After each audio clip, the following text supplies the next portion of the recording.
how does a $10 billion company like Notion still struggle with, a basic calendar sync? Right, it's pretty wild to think about. And why are these top-tier power users abandoning all that luxury customization to just run their entire businesses out of a plain black and white bullet point app? Yeah, it's a huge shift. Welcome to the deep dive. For you, the learner, we have assembled a massive stack of sources today. We really have deep forum threads, technical documentation, Software release notes, strategy frameworks, all of it. Our mission today is to untangle the ultimate battle and synthesis of two totally different productivity philosophies. which are, of course, Notion and Workflowy. Exactly. We're dissecting how to capture ideas instantly, how to build structured databases, and then how to stitch them all together with automation tools like Zapier and Make. It is a really striking juxtaposition because on one hand you have the pursuit of the ultimate all-in-one workspace, right? Yeah. And on the other, this very intentional retreat into extreme minimalism. And that tension between those two extremes is exactly what we are unpacking today. Okay, let's unpack this. We're going to start by looking at the psychology of how we actually capture information. Right, because there's a fascinating discussion happening on Reddit right now about this. Yeah, specifically users who are managing ADHD. They're comparing Notion, Obsidian, and Workflowy. And the consensus they've reached is, well, it's genuinely surprising. It really is. They are calling Obsidian, which is, famous for its massive library of user-created extensions. Oh yeah, you can add anything to it. Right, and Notion, with all its fancy databases and formatting, they're calling them serious time sucks. What's fascinating here is that the customization itself becomes the obstacle. Yeah, absolutely. When you look at the cognitive science behind information capture, every interface decision taxes your working memory. Oh, for sure. So when you open Notion, you are instantly confronted with micro decisions, like are you writing simple text? You need an H1 or an H2 header. Exactly. Should this thought be a standalone page, a nested section, or, a new row in a relational database? That is exactly the trap. You go in to write down a quick thought about a project, and 10 minutes later you're like color coding a Kanban board. Which defeats the purpose of quick capture. Right.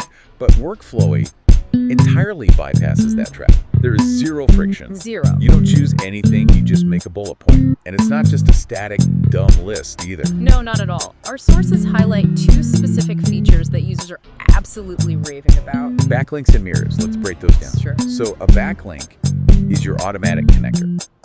Say you're researching existentialism. Okay. You just create a backlink for that term, and suddenly the software builds a bibliography of everywhere you have ever mentioned existentialism across all your notes. Right, and some users are even using this simple tagging system as a fully functional personal CRM. Which is crazy for just bullet points. It is, and then you have mirrors, which serve a very different structural purpose. Right, mirrors are super cool. A mirror literally pulls live data into a new location, so you can manipulate it without duplicating the underlying file. Okay, so give me an example of that. So, if your spouse makes a grocery list on a shared node, Yeah.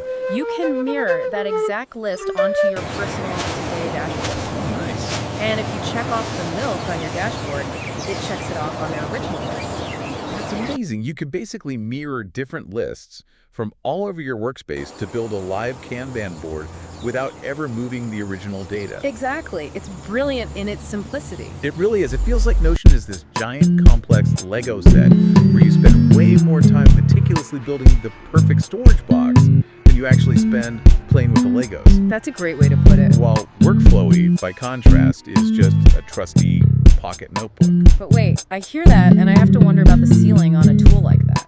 What do you mean? Well, a pocket notebook doesn't scale. If I'm managing a 20-person team or a highly complex marketing pipeline, Isn't a simple nested bullet list going to completely collapse under the weight of that project? oh, it absolutely will collapse. That is the inherent limitation of a frictionless tool. Yeah, that makes sense. It is also why we are seeing users adopt a bifurcated system. They're using the frictionless tool purely as the caption end, and the powerful, complex tool as the storage warehouse. Right, because you don't want to do heavy multi-stakeholder project management in a pocket notebook. No, definitely not. But you also don't want to start up a heavy-duty forklift just to pick up a single Post-it note off the floor. Exactly. That forklift analogy perfectly captures the weight of opening a heavy app just to save a URL. And because reducing that initial friction is so critical, people are going to extreme lengths to build this omnipresent capture net. They really are. I was reviewing a video source called How I Remember Everything, and the architecture this user has built to avoid opening an app is amazing. Oh, I saw that with Raycast. Yes.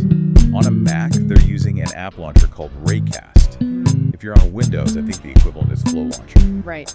And these tools let them quick capture text directly from the desktop search bar. They never even see the Workflowy interface. They are completely decentralizing the input methods so that capture happens at the exact moment of inspiration, regardless of the context. Here's where it gets really interesting. On mobile, they use the Apple Shortcuts app. Okay. They plug in their Workflowy API key, which is essentially just a secure digital VIP pass that lets two apps talk to each other. Right. They just dictate notes directly via Siri while walking around. Wow, so they just say, hey Siri, save this, and it's done. Yeah, exactly. They're also using an integration called Readwise to automatically pull in digital book highlights from their Kindle or Apple books straight into their bullet lists. That's incredibly seamless. And we have to talk about the brand new March 2026 Workflowy update that just dropped. Yes, the email to Workflowy feature. It's so good. It fundamentally turns any email inbox into a direct pipeline to your notes. Yes, and it's finally free for all users. Which is huge. It is. It works on shared nodes, giving you a unique private email address so you can forward random thoughts, newsletters, receipts, whatever, straight to a today or inbox bullet point. Though, if you read the update comments in the forums, the reality of this frictionless email capture is, well, it's a bit messy. Oh yeah, poor Mitch. Right. There's a user named Mitch who tested the new email feature and ended up getting a massive wall of unexpected HTML metadata. Just totally dumped into his bullet points. Yeah, things like meta viewport tags, just cluttering everything up. Which is definitely not what you want to see when you're just trying to save a grocery list. No, not at all. But it highlights the hidden messiness of these supposedly frictionless systems. We think of an email as just plain text, but email protocols carry a massive amount of hidden format text. Exactly. When a minimalist app tries to ingest that, it often struggles to parse the layout code, which is why poor Mitch ended up staring at a wall of web code instead of his groceries. But despite the parsing hiccups, the underlying goal remains crucial, right? Offloading working memory. Absolutely. Human memory is deeply fallible. Yeah, we forget things constantly. Relying on your brain to hold on to a task or a brilliant insight until you can sit down at a computer is highly inefficient. If you're listening to this, imagine how your daily habits might change if there were literally zero barriers to saving an idea. It would be transformative. You're driving, you yell at your Apple Watch, and the thought is just securely saved in your inbox. You don't have to hold on to it for the rest of the commute. By building that ubiquitous capture net through email, Siri, and web clippers, you are fundamentally outsourcing your data retention. It frees you up. Exactly. It frees up your cognitive load for actual critical thinking, problem solving, and deep work. Okay, so we've captured all our messy, brilliant thoughts effortlessly in Workflowy. But raw text, no matter how mirrored or backlinked, is still just raw text. To build real structure, say a go-to-market engine or a content calendar, we have to transition that data. We need the forklift. We need the forklift, we need Notion. Because Notion provides the rigid relational architecture that a business actually requires to function. It does. You can add an empty page, throw in a table, and view all your data sources at once. You can stack multiple linked databases into one single massive master dashboard. And the embedding power is just wild. Notion uses a background service called iFriendly. Right. And that lets you embed live, interactive content from over 1,900 different domains. 1,900? That's insane. I know. You can have live Zoom meeting previews, entirely navigable Google Drive folders, Miro whiteboards, and Figma design files, all functioning live inside one single Notion page. And this is a big so's, but having 1,900 potential live iframes running inside a complex relational database sounds incredibly heavy. Oh, it is. And as our sources indicate, the software frequently buckles under that weight. It buckles hard. Let's look at the growing pains, because the frustration in the community is palpable. It really is. We pulled from a video titled 3 Things Notion Needs to Fix in 2025, alongside several massive Reddit threads. Every single time Notion drops a quarterly update, users experience these brutal 2-week lag spikes where the whole system just crawls. Oh, wow. And then there is the infamous Google Calendar sync. March 2022, Notion officially announced a two-way Google Calendar sync. Okay. Years go by. Radio silence. Finally, a user cornered a community manager about it, and the official excuse was literally, "Our bad, we were young." I mean, for a company valued at $10 billion, citing youth as an excuse for a missing calendar integration is quite revealing. It's wild, and it's not just delayed features either. It's active, destructive bugs. Like the Android app issues. Yes, particularly post-July update, it has been a nightmare. Users report spinning sync circles that lock up the app for minutes. It's so frustrating. Some users type out a full sentence, and seconds later, the text literally disappears from the screen because the sync failed. Unbelievable. On the Windows desktop app, there are embed bugs, where Box and Google Drive files just show up as completely blank gray squares. So the iframes just aren't rendering it. Exactly. It feels like buying a luxury sports car. The radio randomly deletes your favorite stations, the dashboard goes blank, and it stalls out at every single green light. That's a perfect analogy. So what does this all mean? Why do we put up with these bugs when there are simpler apps out there? Well, if we connect this to the bigger picture, we tolerate it because of the promise of the all-in-one platform. Right. But what we are actually experiencing is the crushing weight of technical debt. Technical debt. Yes. Notion is attempting to be a seamless word processor, a complex relational database, and a dynamic website builder all at the exact same time. Which is a massive undertaking. It is. When you scale a product with that level of architectural ambition, every new feature interacts with millions of existing user configurations. So it's never just a simple update. Exactly. Pushing a simple quarterly update isn't just updating text on a screen. It requires updating the structural logic of interlinked databases across the globe. Oh, wow. When you type a letter in a linked database block that is embedded on 3 different shared pages, the system has to resolve the state of that data everywhere in real time. That sounds exhausting for a server. That architectural bottleneck is the why behind the syncing latency, the spinning circles, and the vanishing text. Okay, so Notion is occasionally buggy, but incredibly powerful for rigid structure. Right. Workflowy is lightning fast, but too simple for complex pipelines, which means we need a way to make them talk to each other and to external tools completely automatically. We get the plumbing. Exactly, we need the plumbing. And setting up that plumbing is where users either unlock massive efficiency or create a financial and operational nightmare. Totally. Let's look at how our sources pipe Workflowy into Notion. Users relying on automation platforms like Zapier, Make.com, or the open source platform N8N. Okay, so how does that work in practice? You basically set up a digital trigger. When you type a specific tag in Workflowy, like #task, the automation platform sees it, grabs the text, and automatically creates a perfectly formatted database row in Notion. That is super slick. It is, and you can feed external forms into this plumbing too. One source detailed using the Gravity Flow plugin on a WordPress site, combined with webhooks. Oh, webhooks. Can you explain that real quick? Yeah, a webhook is essentially a digital tripwire that instantly alerts another app when something happens. Got it. So a customer approves a purchase on the website, the webhook trips, and Zapier pushes that data straight into the Notion sales pipeline. It sounds like magic, but as the Article 3 ways to reduce Zapier high-tech use outlines, automation at scale is definitely not free. No, it is incredibly expensive if you aren't paying attention. The danger here is task overages.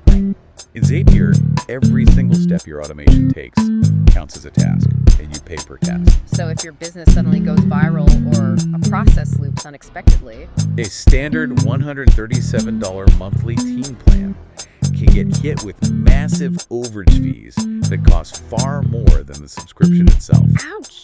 Yeah, I look at those Zapier task limits like a toll booth on a highway. Every single module you add, like formatting a date, capitalizing a name, checking a condition. It's just another toll booth you have to pay to drive through. Exactly. Which forces users to stop being just idea generators and start becoming efficiency engineers. Which is honestly exhausting. The source provides very specific solutions to bypass these toll booths. Okay, what are they? First, place your filters as early as possible. Makes sense. If a lead doesn't have an email address, stop the automation on step 1 before it burns through 10 more tasks trying to process bad data. Right, don't pay tolls for a broken car. Exactly. Second, stop using Zapier's built-in formatter steps. Instead, use a Python code block with regex. Okay, regex, that sounds complicated. It stands for regular expressions, but for anyone who doesn't code, it's essentially a superpowered find and replace command. Ah, It can instantly parse a messy block of text, extract the phone number, and format the name in a fraction of a second. that's incredibly powerful. The article gave an example of a Slack sales tagging automation. By replacing the clunky, multi-step Zapier modules with a few lines of Python that handle conditional logic, they reduced a 12-task run down to just 3 tasks. Wow. Python acts like an easy pass for the carpool lane. You fit 4 steps into one car, you only pay the toll once. It is a massive efficiency gain, but we have to acknowledge that writing custom Python scripts completely shatters the no-code marketing pitch that platforms like Zapier and Notion are built on. But honestly, isn't writing Python scripts defeating the whole no-code appeal of these tools? It totally does. If I have to learn Python to make my no-code app affordable, isn't the whole premise a bit of a lie? Yeah. And it introduces a lot of fragility, too. Look at the recent API headache with Notion. Oh, right, the multi-source databases update. Exactly. Notion rolled out a great new feature called multi-source databases, but that update entirely broke their Zapier integration. Because Zapier only knew how to read single-source databases. Right, so users woke up to find all their automated filters stripped out, their carefully mapped fields turned into grayed out extra fields, and their pipelines completely stalled. They had to either manually rebuild their databases or wait weeks for a patch. That fragility is exactly why our source on go-to-market, or GTM, workflow automation, is so critical. Yes. They introduce a framework that is absolutely vital if you are going to build this kind of plumbing. People, process, platform, performance. Let's really break that down, because I think a lot of people just jump straight to the platform stage. They buy Zapier and expect it to fix their business. Which is a guaranteed way to fail. This raises an important question, right? How do you actually automate successfully? Yeah. The framework demands that you start with the people. Who is actually doing the work, and what do they need? Right. Talk to your team first. Next is process. What is the exact logical sequence of events that needs to happen? You have to map that out on a whiteboard before you ever touch a piece of software. Because automating a broken manual process just gets you to a broken outcome faster. Exactly. Only after the people and the process are perfectly aligned do you introduce the platform, the Notion databases, and the Zapier Python scripts. And the last one is performance. Right, performance is how you measure the outcome to ensure the automation is actually saving time or generating revenue. That sequence makes so much sense. And the sources note that massive ROI, like a 544% return on marketing automation, only happens when you follow that framework. Because managing the tech stack alone is a full-time job. It really is. The sources contrast managing simple software, like Boost.space, where changing a user's access is as easy as clicking their avatar, Right. with managing complex API tokens in Zapier. Oh, it's night and day. If an API token expires, your entire company's workflow snaps in half instantly. It requires a highly disciplined operational mindset to maintain. So if you're listening to this and wondering why your software bills spiked last month or why your leads aren't syncing, check your Zapier formatters and check your process. You might be paying for 10 steps when you only need 1. It really is something you have to stay on top of constantly. Okay, let's take a breath and recap this massive journey. We cover a lot. We started with the psychology of capture. We looked at how to grab ideas at the absolute speed of thought using the frictionless constraints of Workflowy, bypassing the cognitive load of complex apps. Yep. We then moved those raw ideas into the meticulous, albeit sometimes lagging and buggy, structural warehouse of Notion. Right. And finally, we bridged the gap between the two using smart, cost-effective automation frameworks, dodging the Zapier cold booths with early filters, and Python so that literally nothing falls through the cracks. It represents a very deliberate, conscious way to architect a digital ecosystem. So for you listening right now, take a hard look at your own digital workspace today. Are you overcomplicating your capture process? Are you demanding a relational database when your brain really just needs a simple bullet point? And if you are automating your life or your business, are you paying that Zapier toll way too many times for a process that you haven't even clearly defined yet? Those are the immediate questions you should be asking yourself. But I want to leave you with a final thought about tomorrow, drawn directly from our GTM source material. Oh yeah, lay it on us. The research notes that by the year 2027, 95% of seller research tasks will begin with AI. We We are witnessing the rapid rise of agentic systems. These aren't just chatbots. These are AI agents that can autonomously make decisions, read messy data, and execute multi-step workflows without human intervention. That's kind of wild to think about. Which forces us to wonder, are we spending hours today meticulously coding Python scripts to bypass Zapier tools and manually linking Notion databases, only for AI agents to render this entire structural architecture completely obsolete tomorrow? That is a great point. Will the digital workspace of the near future simply build, maintain, and manage itself? Wow. Are we just meticulously building the Lego storage box right before the Legos learn how to organize themselves? It certainly seems that way. It really makes you wonder if that luxury sports car we've been fixing up is about to be replaced by a teleportation pad. Something to think about the next time you're waiting for that Notion sync circle to stop spinning. Until next time, keep diving deep.